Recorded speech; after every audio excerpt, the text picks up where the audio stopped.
Trading చార్ట్లని చూసినప్పుడు ఆ ఆకుపచ్చ ఎరుపు గీతలు కనిపిస్తాయి కదా, అవి ఊరికే గీతలు కాదండోయ్, అదొక యుద్ధ కథని చెబుతాయి. ప్రతి క్యాండిల్ స్టిక్ కొనేవాళ్లకి అమ్మేవాళ్లకి మధ్య జరిగిన ఫైట్కి ఒక సాక్ష్యమన్మాట. సరే, మరి కథల్ని ఎలా చదవాలో, మార్కెట్ నెక్స్ట్ ఏం చేస్తుందో ఎలా అంచనా వేయాలో ఈరోజు తెలుసుకుందాం. సరే, ఈరోజు మనం ఏం చూడబోతున్నామంటే, ఫస్ట్ క్యాండిల్ స్టిక్స్ బేసిక్స్ దగ్గర మొదలు పెడదాం. అంటే వాటి భాష ఏంటో నేర్చుకుందాం. ఆ తర్వాత సింగిల్ క్యాండిల్స్ ఏం చెప్తాయో చూద్దాం. అప్పుడు 2-3 క్యాండిల్స్ కలిసి ఏం కథలు చెప్తాయో తెలుసుకుందాం. చివరిగా వీటన్నిటినీ కలిపి ఒక మంచి ట్రేడింగ్ స్ట్రాటజీని ఎలా బిల్డ్ చేయాలో చూసేద్దాం. ఒక్కసారి ఇమాజిన్ చేసుకోండి, మనం చూసే ప్రైస్ చార్ట్లు కేవలం గీతలు చుక్కలు కాదు, అవి మనకొక స్టోరీ చెప్తున్నాయనుకోండి. ఎలా ఉంటుంది?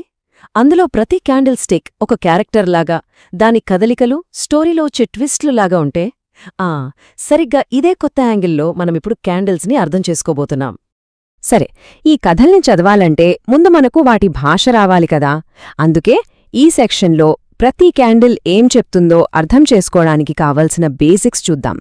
ఈ ఫౌండేషన్ గట్టిగా అందంటే చాలు, మిగతా జర్నీ చాలా ఈజీ అయిపోతుంది. ప్రతి క్యాండిల్లో మనకు 4 ముఖ్యమైన విషయాలు ఉంటాయి. అదేంటంటే, ప్రైజ్ ఎక్కడ ఓపెన్ అయింది, ఎక్కడ క్లోజ్ అయింది, ఆ టైంలో ఎంత పైకి వెళ్ళింది, అదే హై, ఇంకా ఎంత కిందకి పడింది, అదే లో. ఈ 4 పాయింట్స్ కలిస్తేనే మార్కెట్ పూర్తి పిక్చర్ మనకు అర్థమవుతుంది. క్యాండిల్ కలర్ చూస్తే చాలు, మనకు ఫస్ట్ సిగ్నల్ వచ్చేస్తుంది. గ్రీన్ కలర్లో ఉందనుకోండి, కొనేవాళ్లు గెలిచారు, ప్రైజ్ని పైకి తీసుకెళ్లారు అని అర్థం. అదే రెడ్ కలర్లో ఉంటే అమ్మేవాళ్లదే పైచేయి, ప్రైజ్ని కిందకి లాగేశారు. సింపుల్గా చెప్పాలంటే ఆ రోజు జరిగిన ఫైట్ రిజల్ట్ అన్నమాట. ఇప్పుడు క్యాండిల్ బాడీ సైజ్ చూద్దాం. ఇది ఒక బాక్సింగ్ మ్యాచ్ లాంటిది. పెద్ద బాడీ కనిపిస్తే అది నాకౌట్ పంచ్ అన్నమాట. అంటే ఒక సైడ్ క్లియర్గా గెలిచేసింది. మరి చిన్న బాడీ ఉంటే అది చాలా టఫ్ ఫైట్ జరిగినట్టు, గెలుపు ఎవరిదో తేల్చి చెప్పలేని సిచ్యువేషన్. ఈ విక్స్ అంటే పైన కింద ఉండే సన్నని గీతలున్నాయి కదా, వీటిని షాడోస్ అని కూడా అంటారు. ఇవి యుద్ధంలో మిగిలిపోయిన అడుగుజాడలు లాంటివి. పైన పొడవాటి విక్కుందంటే కొనేవాళ్లు ప్రైజ్ని పైకి తీసుకెళ్లడానికి ట్రై చేశారు, కానీ అమ్మేవాళ్లు వాళ్లని కిందకి నెట్టేశారు అనర్థం. అలాగే కింద పొడవాటి విక్కుంటే అమ్మేవాళ్లు ప్రైజ్ని కిందకి లాగడానికి చూశారు, కానీ కొనేవాళ్లు గట్టిగా ఫైట్ చేసి మళ్లీ పైకి తీసుకొచ్చారు. సరే, ఇప్పటిదాకా మనం లాంగ్వేజ్ నేర్చుకున్నాం. ఇప్పుడు కొన్ని చిన్న చిన్న కథలు చదవడం మొదలుపెడదాం.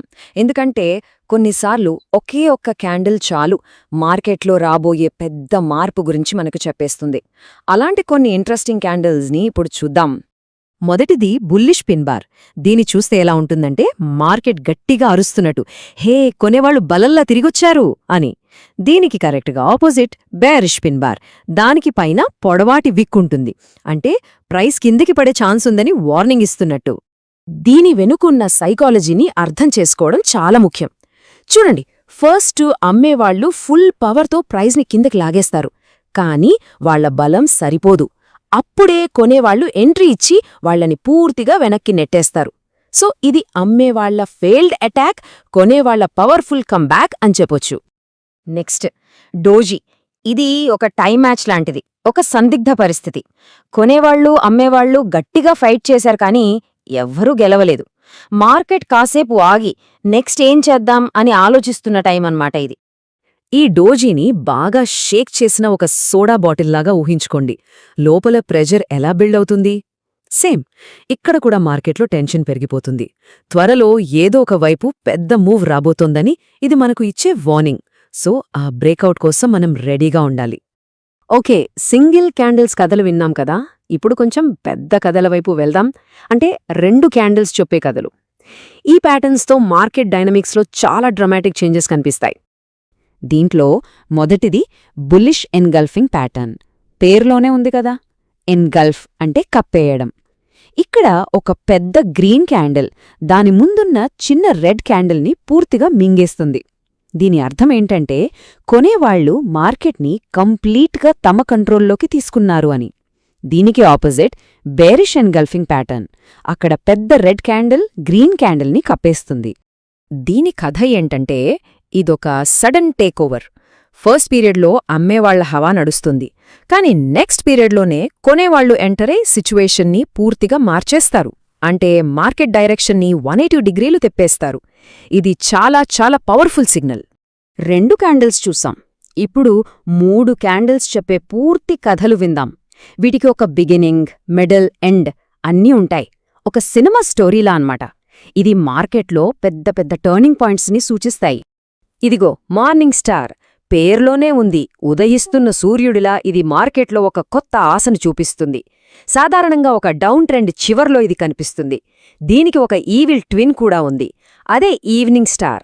అది అప్ ట్రెండ్ పైన కనిపించి ఇక మార్కెట్ పడిపోవచ్చు అని చెప్తుంది. ఈ మార్నింగ్ స్టార్ కథ ఒక 3 యాక్ట్ ప్లే లాంటిది. యాక్ట్ 1 అమ్మేవాళ్ల డామినేషన్, మార్కెట్ పడిపోతూ ఉంటుంది. యాక్ట్ 2 కన్ఫ్యూజన్, ఒక చిన్న డోజీ క్యాండిల్ ఏర్పడుతోంది. ఏం జరుగుతోందో ఎవ్వరికీ అర్థం కాదు. ఫైనల్గా యాక్ట్ 3 కొనేవాళ్ల గ్రాండ్ కమ్బ్యాక్, హీరోల్లా వచ్చి మార్కెట్ని పైకి తీసుకెళ్తారు. చూసారా, ఇదొక కంప్లీట్ స్టోరీ. సరే, ఇప్పటిదాకా మనం చాలా ప్యాటర్న్స్ గురించి నేర్చుకున్నాం. కానీ అస్సలు విషయమేంటంటే ఈ పీసెస్ అన్నిటినీ కలిపి ఒక పజిల్లాగా ఎలా సాల్వ్ చేయాలో చూడాలి. విడివిడిగా చూస్తే ప్రతి ప్యాటర్న్ పవర్ఫుల్లే, కానీ వాటి అసలైన పవర్ వేరే మార్కెట్ క్లూస్తో కలిపి చూసినప్పుడే బయటపడుతుంది. దీన్నే కన్ఫ్లూయెన్స్ అంటారు. అంటే అన్నీ ఒకే చోట కలవటం. ఒక ట్రేడర్గా మన పనేంటి? మన గెలిచే ఛాన్సెస్ని పెంచుకోవడమే. ఊరికే ఒక ప్యాటర్న్ కనిపించింది కదా అని ట్రేడ్ చేయటం కంటే 2-3 వేర్వేరు సిగ్నల్స్ అన్నీ ఒకే డైరెక్షన్ని చూపిస్తున్నప్పుడు ట్రేడ్ చేస్తే అది చాలా స్ట్రాంగ్ అండ్ సేఫ్ అవుతుంది. ఉదాహరణకి ఈ టేబుల్ చూడండి. ఒక స్మార్ట్ ట్రేడర్ ఎలా ఆలోచిస్తారో తెలుస్తుంది. క్లూ నంబర్ 1, ప్రైస్ ఒక ఇంపార్టెంట్ సపోర్ట్ లెవెల్ దగ్గర ఉంది. క్లూ నంబర్ 2, అమ్మేవాళ్ల పవర్ తగ్గుతోంది. చిన్న చిన్న రెడ్ క్యాండిల్స్ పడుతున్నాయి. క్లూ నంబర్ 3, సరిగ్గా అదే టైంలో ఒక powerful bullish morning star pattern form అయింది. ఈ 3 క్లూస్ కలిసాయంటే అది ఒక హై ప్రాబబిలిటీ ట్రేడ్ సెటప్. ఇంకా ఆలోచించక్కర్లేదు. కాబట్టి చివరిగా మనం గుర్తుపెట్టుకోవాల్సింది ఏంటంటే, ఇకపై చార్ట్లని కేవలం డేటాలా చూడకండి. వాటిని ఒక లైవ్ స్టోరీలా చూడటం మొదలుపెట్టండి. ప్రతి క్యాండిల్ ఏదో ఒక కథ చెబుతూనే ఉంటుంది. ఇప్పుడు అసలు ప్రశ్న ఏంటంటే, ఆ కథని వినడానికి మనం సిద్ధంగా ఉన్నామా? ఇంతకీ నెక్స్ట్ క్యాండిల్ ఏ స్టోరీ చెప్పబోతోంది? ఇలాంటి మరిన్ని ఫైనాన్షియల్ స్ట్రాటజీల గురించి తెలుసుకోవాలనుకుంటే తప్పకుండా సబ్స్క్రైబ్ చేసుకోండి. ఈ సమాచారం స్నేహితులకు కూడా హెల్ప్ అవుతుందనుకుంటే వాళ్ళతో షేర్ చేయండి. ఆర్థిక ప్రయాణంలో ఇదొక మంచి స్ఫూర్తినిస్తుందని ఆశిస్తున్నాం.